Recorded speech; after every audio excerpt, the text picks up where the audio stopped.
నమస్తే, welcome to Sakshi education. నేను శరణ్య. నిరుద్యోగులకు శుభవార్త.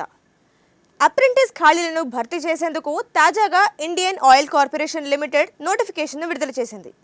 అయితే ఇందులో భర్తీ చేసుకునేందుకు మీకు ఉండాల్సిన కనీస అర్హతలు, అలాగే ఎంపిక విధానం ఎలా ఉంటుంది, అప్లై చేసుకునే విధానం ఏంటి, అలాంటి విషయాలని ఈ వీడియోలో తెలుసుకుందాం.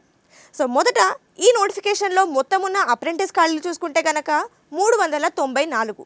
ఇక దీనికి మీకు ఉండాల్సిన విద్యార్హతలు చూసుకుంటే విభాగాల పరంగా విద్యార్హతలు ఉంటాయి. అంటే డిప్లొమా, ఐటీఐ, 10వ తరగతి, అలాగే ఇంటర్మీడియట్, ఈ 4 విభాగాల్లో అప్రెంటిస్ ఖాళీలను భర్తీ చేస్తున్నారు.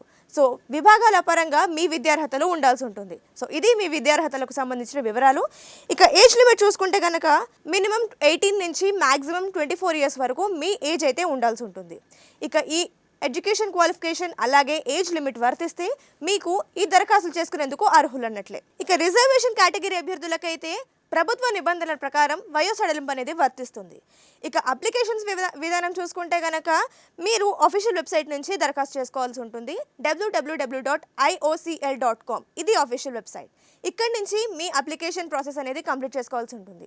ఇక మొదట అభ్యర్థులు NATS లేదా NIPS నుంచి రిజిస్టర్ చేసుకోవాల్సి ఉంటుంది. ఈ రిజిస్ట్రేషన్ జనవరి 28 నుంచి ప్రారంభమవుతుంది. ఆ తర్వాత మీరు అఫీషియల్ వెబ్సైట్ నుంచి అప్లై చేసుకోవచ్చు. ఇక ఇందుకు మీ దగ్గర ఉండే గడువు జనవరి 28 నుంచి ఫిబ్రవరి 10 వరకు ఉంటుంది.